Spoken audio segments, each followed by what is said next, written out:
मित्रों नमस्कार। एक क्लासेस की रीट की श्रृंखला में आपका स्वागत है।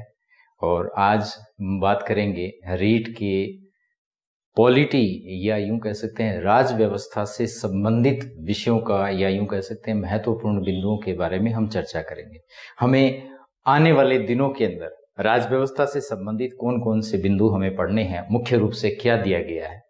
तो जो हमारे सामने आज अवेलेबल है, जो हमारे सामने उपलब्ध है, हम उनकी बात करेंगे। जैसे दो मुख्य रूप से डॉटेड पॉइंट्स जो दिए गए हैं वो है भारतीय संविधान एवं लोकतंत्र।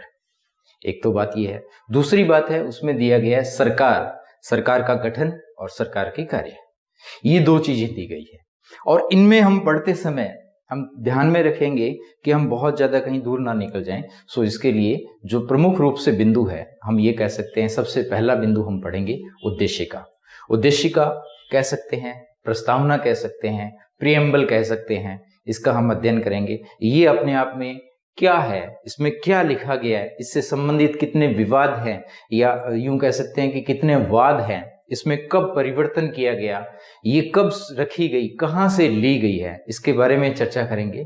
दूसरा मूल अधिकार, मौलिक अधिकार। जहां तक मैं समझता हूं मित्रों, दुनिया में सबसे ज्यादा विवादित अगर कोई राजनीति से संबंधित अगर कोई मुद्दा है तो वो है मूल अधिकार, मौलिक अधिकार। मौलिक अधिकार क्या होते हैं? बहुत सारे लोग मौलिक अधिकार या मूल अधिकारों को अन्य अधिकारों से जोड़ लेते हैं, लेकिन हम लोग बात करेंगे कि किस तरीके से मौलिक अधिकार जो हमारे संविधान में जो दिए गए हैं वो किस तरीके से मौलिक अधिकार के साथ दूसरे अधिकार भी हैं, किंतु मौलिक अधिकार अपने आप में कहां तक सीमित रहते हैं, ये पढ़ेंगे। इसके अलावा मौलिक कर्तव्य या मूल कर्तव्य, ये विचार कहां से आया, हमारे संविधान के अंदर मौलिक कर्तव्य है वो कहां दिए गए हैं या कहां से लिए गए हैं। और उसके बाद में सामाजिक न्याय। मित्रों, सामाजिक न्याय और धर्मनिरपेक्षता, ये जो दो बिंदु हैं हमारे जो सिलेबस में दिए गए हैं वो हमारे संविधान में कहीं भी ना दिए जा करके ये अपने आप में यूं कह सकते हैं कि सामाजिक विषय या राजनीतिक विषय है और हमें हमारे संविधान से उन्हें निकालना है। हमारा संविधान किस तरीके से सामाजिक न्याय का प्रतिबिंबन करता है, किस तरीके से धर्मनिरपेक्षता का प्रतिबिंबन करता है। जैसे अगर बात करें धर्मनिरपेक्षता, नॉर्मली लोग ये कह भी देते हैं कि तो धर्मनिरपेक्षता में क्या है, सीधा सा संबंध है कि धर्म का राज्य से अलग करना। किंतु एक चीज को ये ध्यान में रखने वाली बात है, हम आगे और भी इसके बारे में चर्चा करेंगे कि भारतीय धर्मनिरपेक्षता और पाश्चात्य धर्मनिरपेक्षता दोनों में मित्रों बहुत ज्यादा फर्क है, रात दिन का अंतर है यूं कह सकते हैं। वो कैसे अंतर है, जब हम धर्मनिरपेक्षता का टॉपिक पढ़ेंगे, इस विषय को हम पढ़ेंगे, उसको हम पूरा कवर करेंगे। सो एक तो पहली बात तो हमें पढ़ना है भारतीय संविधान और लोकतंत्र, ये हमें पढ़ना है। दूसरी बात हमें क्या करना है, सरकार को पढ़ना है। सरकार का गठन कैसे किया जाता है, सरकार के कार्य क्या है। इन दोनों बिंदुओं में दोस्तों एक बड़ा फर्क ये है कि जहां पर हमें लोकतंत्र और भारतीय संविधान को यथास्थिति के अनुसार पढ़ना है कि वो वर्तमान में किस तरीके से हैं, जब वो लिखे गए थे तो वो किस तरीके से लिखे गए थे, उनका इतिहास क्या था, ये सब हमें पढ़ना है। किंतु सरकार के मामले में जहां पे गठन के साथ साथ एक जो शब्द दिया गया है कार्य, ये अपने आप में मोबिलिटी दिखाता है, गत्यात्मकता दिखाता है। सो इसका मतलब क्या हुआ, सीधा सा, सरकार वर्तमान में क्या कार्य कर रही है, सरकार वर्तमान में किस तरीके से कार्य कर रही है। सरकार का जो कार्य है, जो हम या यूं कह सकते हैं कि सरकार विधानमंडल की सहायता से या संसद की सहायता से सरकार जितने भी कार्य कर रही है, मैं ये नहीं कह रहा कि जो मतलब सारे के सारे जो विधायी कार्य हैं वो सरकार के हैं, किंतु अगर हम अपना लोकतंत्र देखें, हमारा लोकतंत्र देखें, भारत का लोकतंत्र देखें, या हम ये बात करें कि हमारे संसदीय जो कार्य हैं अगर हम उनको देखें, तो ये कह सकते हैं कि प्रमुख रूप से जो भी कार्य है वो संसद ना कर करके और हमारी सरकार कर रही है। इसका मतलब हमारी संसद ने अपने सारे के सारे कार्य सरकार को सौंप दिए हैं और इसी से रिलेटेड सरकार ने क्या कार्य किए हैं, या मैं सीधे शब्दों में बात करूं तो यहां पर पॉलिटी के करंट अफेयर्स सीधे तौर पे जुड़ जाते हैं। सो पिछले एक साल में या पिछले 6 महीने में जो भी सरकार ने कार्य किए हैं, तो उन कार्यों को हम, या यूं कह सकते हैं उन कार्यों से संबंधित करंट अफेयर्स को हम बिल्कुल इसके साथ पढ़ेंगे। कैसे पढ़ेंगे? जैसे मान लीजिए हम लोग बात कर रहे हैं संसद की। अब संसद का गठन कैसे किया जाता है, किस अनुच्छेद में संसद के किस पदाधिकारी या यूं कह सकते हैं कि किस व्यक्ति के गठन की जिक्र दिया गया, उसके हटाने की प्रक्रिया कहाँ पे दी गई है, क्या किया गया है, वो सब हम पढ़ेंगे। लेकिन उसके साथ साथ हम पढ़ेंगे, जैसे क्या है, एक छोटी सी बात मैं ये कहूं कि हाल ही में प्रश्नकाल एक काफी विवादित विषय रहा था। आप सब लोग भी बहुत अगर करंट अफेयर से जुड़े हैं, और मुझे उम्मीद है कि आप सब लोग करंट अफेयर से जुड़े हैं, तो प्रश्नकाल बहुत ही एक विवादित विषय रहा है, हाल ही में विवादित विषय रहा है।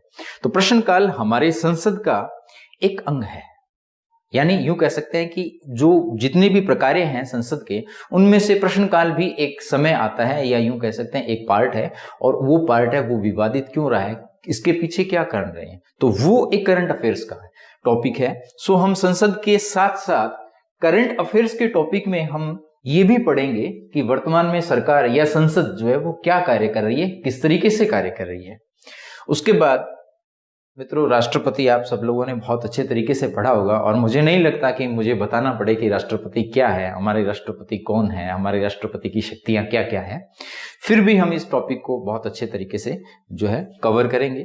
प्रधानमंत्री, सब लोग बहुत अच्छे तरीके से, मुझे लगता है कि आप इससे परिचित हैं, प्रधानमंत्री की शक्तियों से बहुत अच्छे तरीके से परिचित हैं। प्रधानमंत्री का पद का सृजन कहाँ दिया गया है, उनकी शक्तियां क्या क्या हो सकती है, सरकार के या विधान के निर्माण में उनकी भूमिका क्या हो सकती है, ये भी हम देखेंगे। उच्चतम न्यायालय को भी हम पढ़ेंगे, उच्चतम न्यायालय का गठन पढ़ेंगे, उच्चतम न्यायालय की शक्तियां पढ़ेंगे, उच्चतम न्यायालय क्या कर सकता है वो सब हम पढ़ेंगे। और इसके साथ साथ करंट अफेयर्स में मैं एक बात करूं, उच्चतम न्यायालय की करंट अफेयर्स की बात करूं, तो हाल फिलहाल में अगर हम देखें तो केशवानंद भारती विवाद जो है वो कंटेम्परेरी हो गया, अचानक से वो समकालिक हो गया है। वो क्यों समकालिक हो गया है? केशवानंद भारती वाद मित्रों बहुत पहले समय, आज से यूं कह सकते हैं कि 35-36 साल पहले का एक माफ कीजिएगा 45-46 साल पहले का एक विवाद था। वो अचानक से आज हमारे सामने खड़ा हो गया है। क्यों खड़ा हो गया है? क्योंकि उच्चतम न्यायालय का अगर एक ऐतिहासिक या तत्कालीन सबसे बड़ी पीठ 13 सदस्यीय पीठ के द्वारा केशवानंद भारती वाद बनाम केरल राज्य मामले में जो फैसला दिया गया था, उस याचिका को दायर करने वाले केशवानंद भारती वगदलबरू का निधन हो गया है हाल ही में।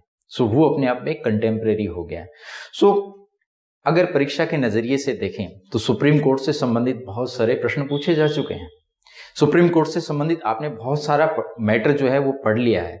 लेकिन अगर इस टॉपिक को हम छोड़ देंगे, या यूं कह सकते हैं करंट अफेयर्स में अगर हम केशवानंद भारती को छोड़ देंगे, केशवानंद भारती का सुप्रीम कोर्ट में या संविधान में सुप्रीम कोर्ट से संबंधित अनुच्छेद में कोई लेना देना नहीं है, किंतु केशवानंद भारती की वजह से सुप्रीम कोर्ट ने जो निर्देश दिए उससे भारतीय संविधान में कहां कहां जो है मोबिलिटी आई है, वो सब हमें पढ़ना बहुत जरूरी है।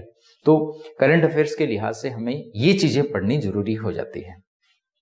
पंचायती राज मित्रों सबसे यूं कह सकते हैं कि भारतीय संविधान के अंदर एक मील का पत्थर, भारतीय संविधान की मोबिलिटी में एक मील का पत्थर यूं कह सकते हैं पंचायती राज है। एक सीधी सी बात करूं कि अगर हम देखें हमारा जो संविधान है या हमारी जो राज व्यवस्था है, हमारा जो लोकतंत्र है, उसमें हमारे सामने सिर्फ 2 ही संसद थी।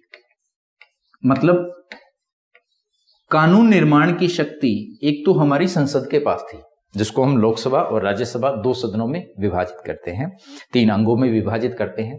दूसरी संसद या यूं कह सकते हैं एक लघु संसद के रूप में हमारे सामने थी विधानमंडल। बहुत सारे राज्यों में विधानसभा के साथ साथ विधान परिषद भी है। बहुत सारे राज्यों के अंदर सिर्फ विधानमंडल है, यूं कह सकते हैं विधानसभा है। लेकिन जो तीसरी संसद हमें प्रदान की वो है ग्राम पंचायत।